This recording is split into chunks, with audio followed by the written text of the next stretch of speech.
काय काय हे? अरे बापरे, आज तर आपण काय करायचं मग?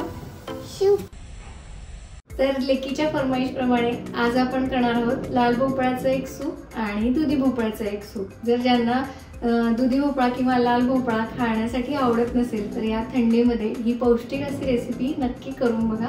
चला तर मग आता त्यासाठी आपण काय काय प्रोसिजर करणार आहोत ते बघूया. इथे मी अगदीच वाटीभरच घेतलेला आहे लाल भोपळा चिरून. त्यासाठी मी कांदा, एक छोटंसं आलं आणि 2 लसणाच्या पाकळ्या घेतलेल्या आहेत आणि एक अर्धा टोमॅटो मी इथे चिरून घेतलेला आहे. आता आपण हे सगळं कुकरमध्ये लावणार आहोत. आणि दुधी भोपळ्यासाठी म्हटलं तर अगदी एक वाटीभरच दुधी भोपळा मी साल काढून फोडी करून घेतलेले आहेत. आणि त्यासाठी पण इथे मी छोटासा अर्धा कांदा घेतलेला आहे, एक आलं आणि 2 लसणाच्या पाकळ्या घेतलेल्या आहेत. आता हे आपण दोन्ही एकसाथच कुकरमध्ये लावणार आहोत. तर इथं मी पहिल्यांदा दुधी भोपळ्याची वाटी ठेवलेली आहे, त्यामध्येच कांदा, आलं आणि लसूण घालतीये. अगदी अर्धाच कांदा घातलेला आहे, स्किप केला तरी चालेल. आणि टोमॅटो घालणार आहे. टोमॅटो घातल्यामुळे थोडासा एक आंबटसरपणा येतो, खूप जास्त नाही पण छान वाटतं, त्यामुळे मी हे घालतीये. आणि त्यावरच आपण दुधी भोपळा देखील ठेवणार आहोत. आणि दुधी भोपळ्यामध्ये देखील मी थोडंसं कांदा, 2 लसूण आणि अगदी आलं घातलंय छोटंसं. आता हे आपण एक 2 ते 3 शिट्ट्या करून घेऊयात कुकरच्या. आपण जे नेहमी करतो जसं की टोमॅटो सूप म्हणा, पालक सूप, त्याऐवजी या थंडीमध्ये हे वेगळे सूपचे प्रकार देखील तुम्ही करून बघा, खूप छान टेस्ट येते याच्याने. कुकरच्या 3 शिट्ट्या झालेल्या आहेत आणि कुकर पूर्ण थंड झाल्यावर मी ओपन करते. आता हे बघा, आपण याच्यामध्ये खूप काही पाणी घातलेलं नाहीये उकडताना. आता हे आपण दोन्ही पण मिक्सरमध्ये बारीक करून घेऊयात वेगळं वेगळं. पहिला आपण हे लाल भोपळा आणि टोमॅटोचं मिक्सर बारीक करून घेऊया मिक्सरमध्ये. पाणी घालायचं नाहीये आपल्याला, सुरुवातीला एकदम बारीक पेस्ट करून घ्यायची आधी. हे बघा, अशी पूर्ण बारीक पेस्ट करून घ्यायची, एकदम मऊ पेस्ट.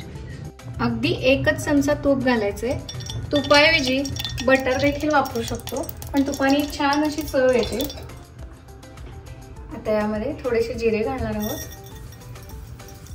पण ही जी बारीक पेस्ट करून घेतली आहे ती घालणार आहोत. थोडंसं पाणी पण घालायचं आहे. आता यामध्ये जवळजवळ 1.5 वाटी मी पाणी घातलेलं आहे. चवीनुसार मीठ, मिरपूड,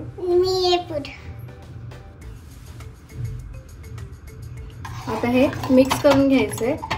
आणि ह्याचा घट्टसरपणा मी तुम्हाला एकदा दाखवते. खूप जास्त पातळ पण नाही करायचंय. हे बघा, व्यवस्थित घट्टसरपणा आहे. हे कोणतं सूप आहे ओजस्वी? दुसरं सूप. लाल भोपळ्याचं. कोणतं सूप आहे? लाल भोपळ्याचं. ओके. हे सूप आपण अगदी लहानांपासून मोठ्यांपर्यंत मस्तपैकी टेस्टी लागतं प्यायला. अगदीच लहान मुलांसाठी म्हणजे 1 ते 1.5 वर्षाच्या मुलांसाठी काढायचं असेल तर काळी मिरी घालायच्या आधी एक उकळी येऊन आपण ते सूप बाजूला काढून घ्यायचंय आणि नंतर काळी मिरी घालायची. तर लाल भोपळ्याचं हे आपलं सूप तयार आहे. आता आपण दुधी भोपळ्याचं सूप कसं करायचं ते बघूया. आता याच मिक्सरच्या भांड्यामध्ये मी दुधी भोपळ्याचं जे आपण उकडून घेतलेलं आहे ते बारीक करून घेणार आहे. हे सूप करताना देखील आपल्याला 1 चमचा तूप वापरायचं आहे, त्याऐवजी बटर वापरलं तरीही चालेल. थोडेसे जिरे, त्यानंतर आपण जी बारीक पेस्ट करून घेतलेली आहे भोपळ्याची ती यामध्ये घालूया.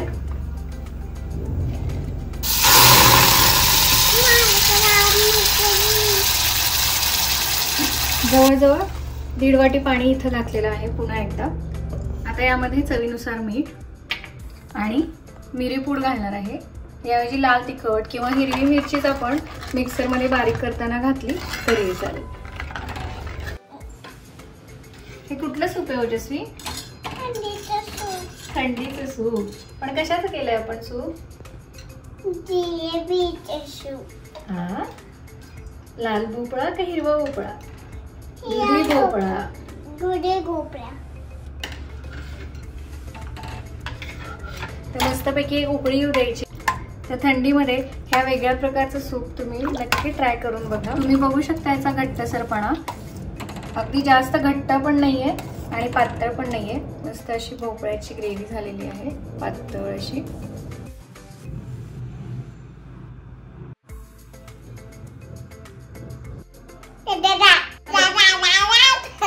चला तर मग आता आहे टेस्टिंग टाइम।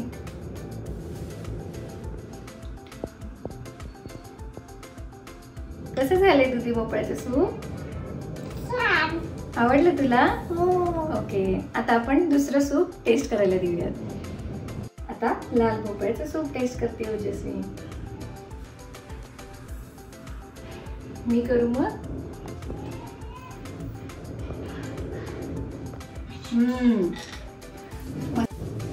तर दोन्ही रेसिपी आवडल्या असतील तर लाईक, कमेंट, शेअर करायला विसरू नका आणि अशाच वेगवेगळ्या रेसिपींसाठी चॅनलला नक्की सबस्क्राईब करा आणि थंडीच्या दिवसांमध्ये हे वेगवेगळ्या प्रकारचे सूप नक्की ट्राय करा आणि मला कमेंट बॉक्समध्ये सांगा की तुम्हाला हे सूप आवडलेत का नाही ते, आणि दुसरे वेगळे कुठले प्रकार बघायचे असतील रेसिपींचे किंवा सूपचे तर मला कमेंट बॉक्समध्ये नक्की सांगा। धन्यवाद।